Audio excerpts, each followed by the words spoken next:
Welcome to the Lost of List channel. It's about the most disappointing movies of 2016. We hope you enjoy it more than these terrible movies. If you disagree with us, don't worry, it is our opinion. First movie, number 10, is Jack Reacher, Never Go Back. Jack Reacher, Never Go Back is a sequel in a film franchise that nobody wanted to go back to. It showcases Tom Cruise as a former army major, and it is a major ask to suspend your belief during this movie. It would have been more believable if his job had been as a magician. Such is his skill for disappearing and reappearing in the most unlikely of places. The only positive is a tense opening scene. However, this is the exact same scene as the one in the trailer, so save your money and hopefully watch it before a far superior film than this one. Only recommended for the most dedicated of Tom Cruise fans, such as his immediate family or his accountant. I give this film 1.5 stars. 9. When the first Ratchet and Clank game came out in 2002, kids around the world fell in love with this little animal and his robot friend. However, this is the list of movies in 2016. If you remember playing Ratchet and Clank game as a child, then you're probably too old for the movies. This movie is perfect movie for 2002. In fact, it looks like it came in 2002. The quality of the animation does not compare to other animation films this year, like Secret Life of Pets. I give it 1 star. And now, number 8 on the list is Girl on the Train. This is a film which promises thrills and exciting twists and turns, but fails to deliver anything but an implausible plotline and unconvincing acting. Even the talented Emily Blunt cannot save this horrible excuse for a film. The final scenes, involving a corkscrew, are perhaps the most laughable. In fact, I and half the cinema's audience laughed out loud at this moment. I was hoping for a light at the end of the tunnel, but there never was one. If this film was in fact a train, I would have been very glad to have missed it as it pulled out of the station. I give this film 0.5 star. 7. The number 7 most disappointing movie, Bad Mamas. Bad Mamas? Maybe, but it's really just a bad film. Girl on a Train probably had more laugh out loud scenes than this excuse for a comedy, and that was meant to be a thriller. In fact, the only person in the audience at the cinema I was in who seemed to enjoy this movie was a lady sitting next to me who kept laughing right into my ear, ending my night with a painful headache. I know that is unlikely to be the fault of this film's producers, but given the poor decision-making seemingly involved in its production, it may have been a misguided marketing campaign. I give this film 0.5 star.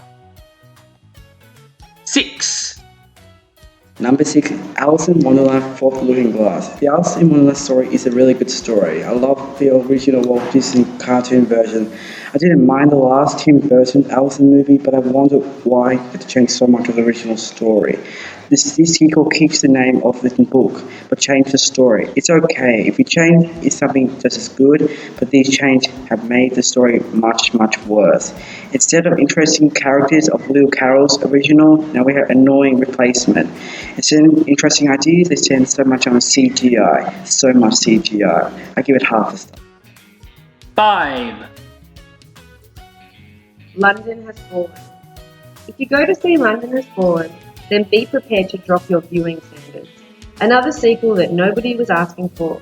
This reuses the basic plot of its predecessor, Olympus Has Fallen, and transports it to, well, obviously, London. Unfortunately, it seems due to budget cuts, very little of the filming actually appears to have been done anywhere near London.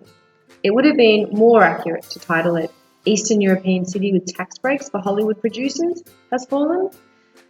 Be like the producers of this film and save your money. Find something else to watch. I give this film 0.25 star. 4. This is the 5th movie in the Ice Age series, and hopefully, like many of the animals in the movie, the series will still be extinct. This is a kids' comedy. They'll only get laughs to young and it easily moves children. But the characters look a bit weird. One of them has snot on their face, and the characters look even weirder than the old ones. I give this film an 8 or 1 star. 3. I won't tell the ending of this movie, but be warned. The winner of Batman vs Superman won't be you. The film is nearly 3 hours, but due to the magic of poor storytelling, it feels more like 5. The more appropriate title must be Batman vs Superman: Lord of Justice. I give this film no stars, even though it's full of them. 2. Number 2, Gods of Egypt. If the gods of Egypt do exist, then they need to call upon Sutekh, Lord of Death, to emerge from the underworld and destroy all evidence that this film ever existed. I also give this film no stars, and it edges out Batman vs Superman: Dawn of Justice, only because that bloated superhero flick at least didn't try and cast Calvin Klein models as ancient Egyptians. 1. Mother's Day.